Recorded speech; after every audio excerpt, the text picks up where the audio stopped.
hockey fan. I know. I know. Everyone's got their flaws.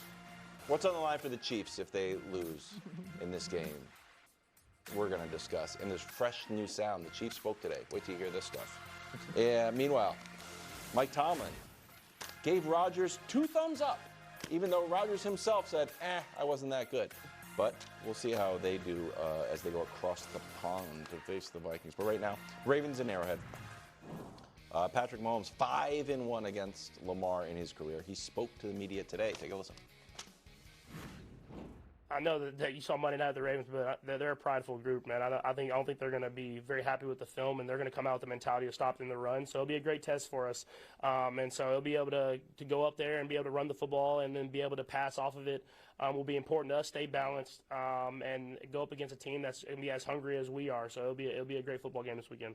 What is on the line for the Kansas City Chiefs? Flip the whole season.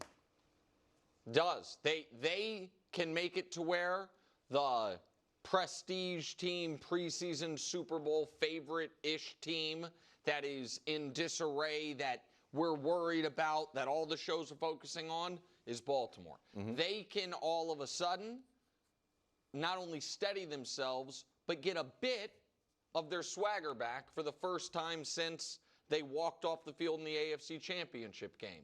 And they can also, in my opinion, further the confidence gap between Patrick and Lamar and the Chiefs and the Ravens if they meet again in the playoffs. Because when the resume right now, head-to-head, looks like this, and it is so one-sided in all of the categories, and Lamar, who, as Danny pointed out, as the broadcast pointed out, has the highest passer rating in the history of the league, has an 81 rating, and, almost 1-to-1 touchdown turnover ratio, that is a real big brother, little brother situation that is developing. And so I think I'm looking at it from a positive perspective of what they can gain by winning this football game.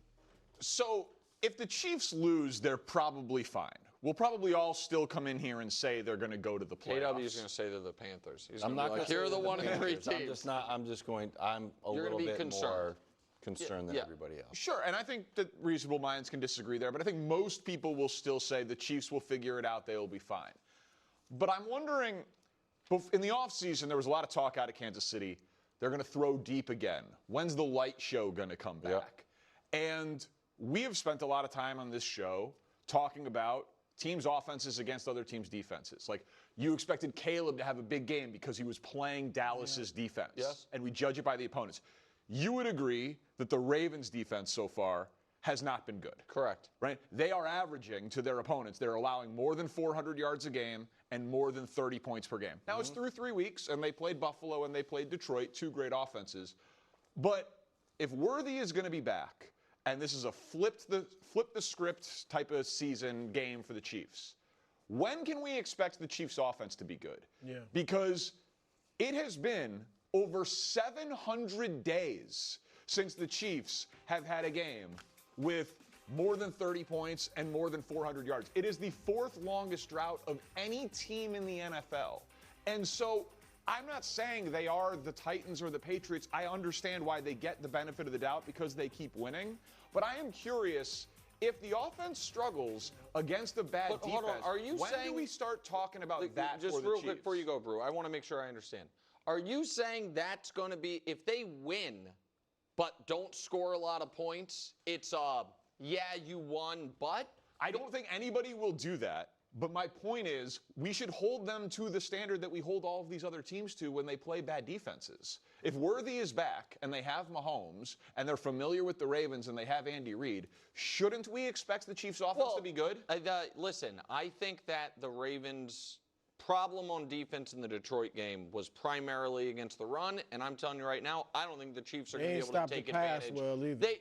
But to me, that was a game of Detroit. What'd they run for? 230? Yeah, you know what I mean? That was both ways, though. I don't think the Chiefs can take advantage of that there. But if we are, I guess what I would say is this: I am not yet lumping the Ravens' defense into the category of the unredeemables. Cowboys. You know what I mean? I know they have been bad, but if they are if they are the Cowboys defensively, that's just who they're going to be week in, week out, then they're done. Yeah. You know what I mean? Then they're not a contender, and I still view them as a contender. But the good teams, and we all think the Chiefs are a good team, like the good teams have lit up the Ravens. So what are you saying you need to see from the Chiefs? I want to see the offense with Worthy back have a pulse. I'm not expecting them to have 30-plus points, but I don't want them to be 3.5 yards per carry, grinding out 16-play field goal drives. Like they should be better than what Cleveland was against them in week 2. Somewhere between Detroit and Cleveland. Like, is that reasonable for the Chiefs offense? Because I agree with what you said yesterday. As long as Mahomes is on the Chiefs, you give them the benefit of the doubt that they'll figure it out eventually. This feels like a pretty good opportunity to figure it out. No, that's fair. I think what's on the line for them, one of the things is the mystique. Like, they don't have the mystique anymore against Philly. We know Philly's not scared of them. Cincinnati's not a factor anymore. But Buffalo, of course, they've been beating them in the playoffs. But I feel like Buffalo thinks they could beat the Chiefs. And then, but they do have it over the Ravens. And now the Ravens are down. So this is a chance, like you said, to kind of make it even worse. But if the Ravens go in there and beat them, coming off a bad loss, they beat the Chiefs in Kansas City. Now I think if they were to meet in the playoffs, the Ravens would feel very confident about their chance of beating them. So I think that kind of mystique would be gone there. And if the Chiefs lose again, this would be the second straight loss at home. Like Wilds, we talked earlier, we were talking about like Mahomes would never lose at home, especially 2 games in a row.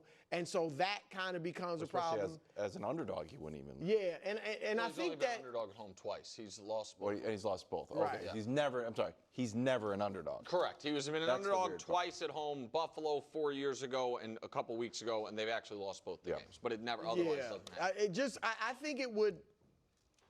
Obviously, the Chiefs would still be viewed as a playoff team and all that, but it would put in the question: okay, how good are they? Are they legitimately a team that could get back to the Super Bowl? When you look at it, would have been 3 losses to the good teams they've played, and then that Giants win. Like you said, that's a terrible defense, and they didn't light them up. So hold on, I disagree. I just want to be on the record here. I do not think the Giants have a terrible defense. They gave up 40 to the Cowboys. I understand they played terribly in week 2 defensively. I just want to be on the record that I think when we have more data about team defenses may get this better, year, but now it hasn't been a good defense.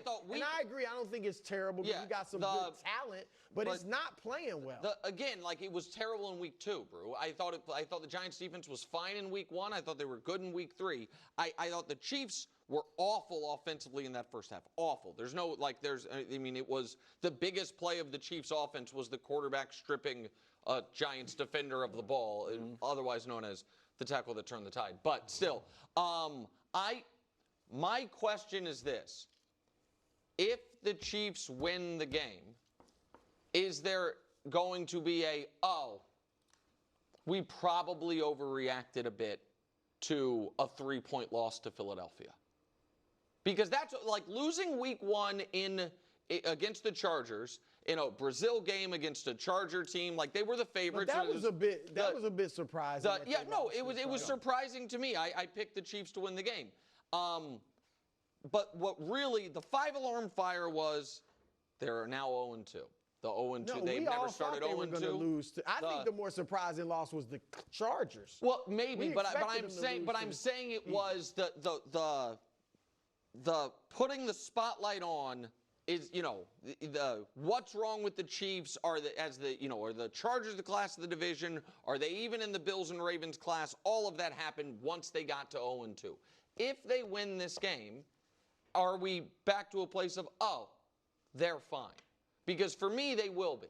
Yeah. And I'm for the most part, I think there'll be and see how it happens. But there could be more questions now about the Ravens.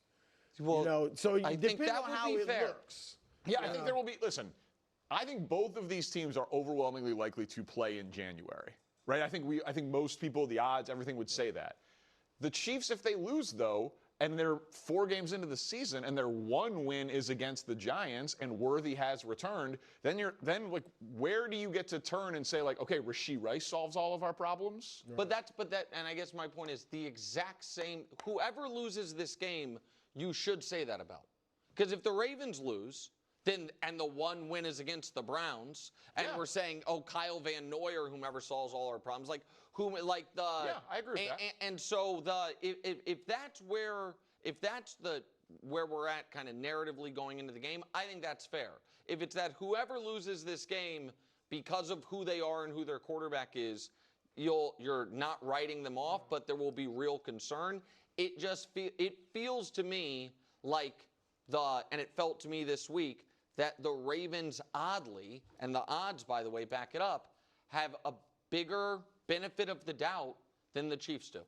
And that, to me, is weird. And, I mean, you said Monday, like, you loved the Ravens plus 2.5. Well, like minus 2.5. I'm sorry. Well, listen, we've seen the Ravens look excellent offensively against the Bills and against the Lions. I haven't seen the Chiefs look excellent offensively yet. No, you're seeing them look good defensively, not excellent offense. Yeah, and I'll trust the offense over the defense at that point. I expect the Ravens to win this game. Wilds, what wins championships? Defense wins championships, but it's not defense wins week 4. That's right. Yeah. Oh, okay. That's not what I'm saying. Trade Try to do that. That one's open. No. Tackle the turn the tide.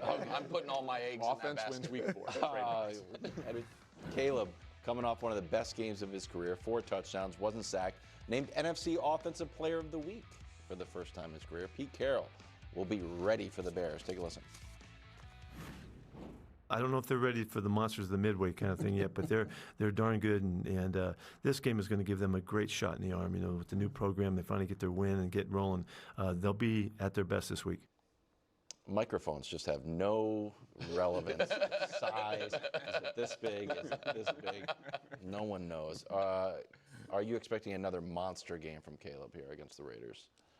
I am, and I'm drinking the Kool-Aid a little bit, and I can point to, like, the Raiders' defense the last 2 weeks has been bad, and Caleb has feasted on bad defenses both against the Cowboys last week and against the bad defenses he played last year. I can make the numerical argument for you guys, but you mentioned there that today, a couple hours ago, Caleb Williams was named the NFC Offensive Player of the Week. And that it's the first time that he's done it. It's not the biggest accomplishment in the world. But I just wanted to play you guys a clip because this has come out since you guys have been on the air. Ben Johnson met the media. Oh, wow. And Ben Johnson kind of gave us a little bit of insight into how Caleb reacted to receiving this award. Take a listen. Can't wait for this. Kudos to him. You know, he won Offensive Player of the Week there for the NFC, and he came in today and completely unfazed by it. You know, I tried to recognize him in front of the group, and he wasn't having it. You know, it's very stoic, and he's already on to the next game. He knows he needs to have an even better performance here this week to give us the best chance to win. Back-to-back Offensive Player of the Week on the board, Wilds. I think it is. Locked in. Brew, how did that land? Locked in. Ben? Yeah. Well, hold on. How did it land for you? You're the only one reacting to it. You don't like that? That he was stoic? Oh, yeah, locked in. Because he got Offensive Player of the Week. What was he expecting? I'll just say thank you, a little speech, a little congratulations. You give a speech just, you know, for winning. First of all, I'm sorry because I don't even know. Do you actually get a piece of hardware, or is it just like a text message? Do you actually even get it? Hold on. And J.J. McCarthy, I don't even know who won week 2. No, we do know because we made a big deal about it. Because it was everyone who played the Bears. That's right. Oh, yes. We made a big. It was J.J. McCarthy, Jared Goff, and Caleb Williams. Caleb Williams. Yeah. Now it's just a Bear. I mean, congratulations. Thank you. I say it totally sarcastically. I'll take it. You guys are so hungry and thirsty for